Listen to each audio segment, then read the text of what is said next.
Very good morning to all of you. So, students, today we are going to cover the new topic that is performance appraisal. First of all, is the definition of performance appraisal. According to Flippo, a prominent personality in the field of human resource, performance appraisal is the systematic, periodic, and an internal rating of an employee's excellence in the matters pertaining to his present job and his potential for a better job. So performance appraisal में basically हम जो भी employees ने काम किया है उनकी performance को इवेलुएट करते हैं, चेक करते हैं whether they are doing as per plans or not, whether they are efficient for the organization, whether they are beneficial for the organization, या उनके स्किल्स को किसी और ट्रेनिंग की जरूरत तो नहीं है। ये सारी चीजें एनालाइज की जाती हैं। Need of performance evaluations. First of all is provide a review of past work performance. जो previously उन्होंने काम किया है उसका एक रिव्यू मिल जाता है। Establish lines of communication, या जहाँ पे हमें लगता है कि गलती है वहाँ पे आप प्रॉपर कम्युनिकेशन के थ्रू वो गलतियाँ ठीक कर सकते हो। Create an opportunity to discuss professional development, या प्रोफेशनली आप अपने जो एम्प्लॉयज हैं उनको डेवलप कर सकते हो, उनके स्किल्स को इम्प्रूव कर सकते हो। डॉक्यूमेंट एम्प्लॉय परफॉर्मेंस, एक रिकॉर्ड रहता है कि कौन से एम्प्लॉयज की परफॉर्मेंस कैसी है। Document corrective action necessary to improve, अगर आपने किसी को सुजेस्ट किया है कि आप अपने एक्शंस को इम्प्रूव करने के लिए ये वाली टेक्निक्स फॉलो करो या करेक्टिव एक्शंस लो, तो वो करेक्टिव एक्शंस कौन से हैं ये हमें पता चल जाता है। It is the supervisors and managers responsibility to monitor, evaluate and coach employee. जो सुपरवाइजर है या एम्प्लॉय के ऊपर जो मैनेजर है वो उसकी परफॉर्मेंस को एनालाइज करेगा या चेक करेगा।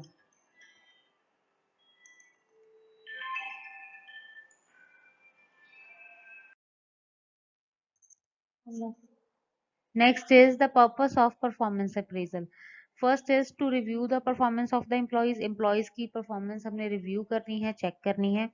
To judge the gap between actual and desired performance. उसके बाद देखा जाएगा कि actual में जो performance है और जो उसकी expected performance है उसमें क्या gap है, कितना difference है।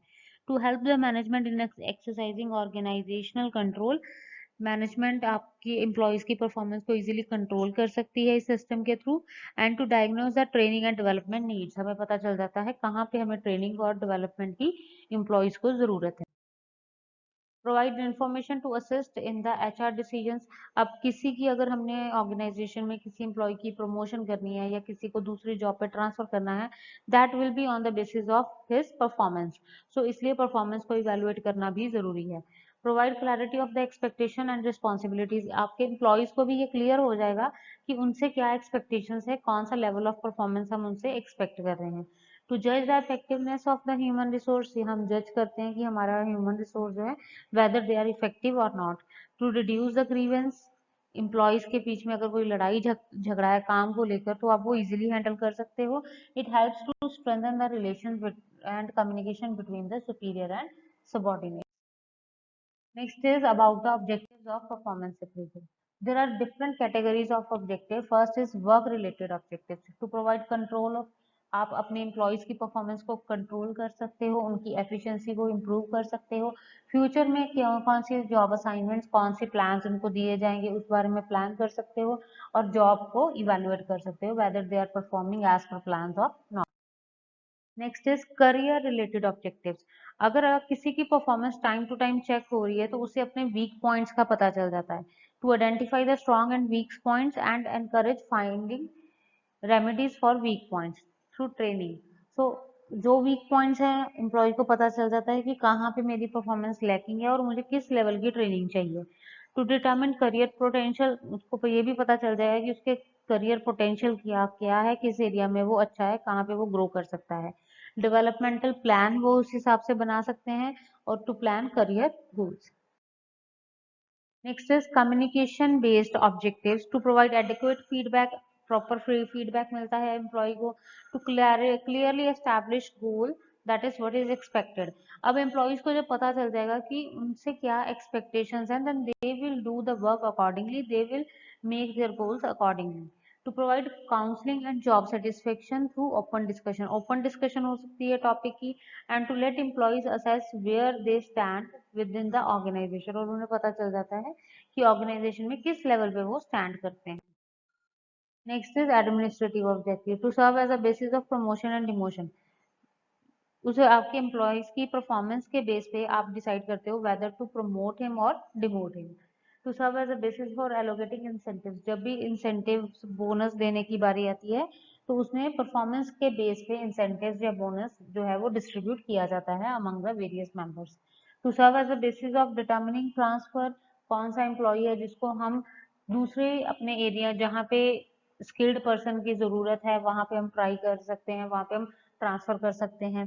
To serve as a basis of termination in case of reduction of staff, यहाँ परफॉर्मेंस के बेस पे हम एनालाइज करेंगे कि अगर फ्यूचर में ऑर्गेनाइजेशन को कॉस्ट कटिंग की जरूरत पड़ती है, हमें अपने खर्चे कंट्रोल करने की जरूरत पड़ती है, अगर एम्प्लॉयज को छांटना है, मतलब कईयों को जॉब में रखना है, कईयों को हमने रिलीव करना है, तो उस केस में उनकी एम्प्लॉयज की परफॉर्मेंस के बेस पे ये डिसीजन लिए जाते हैं।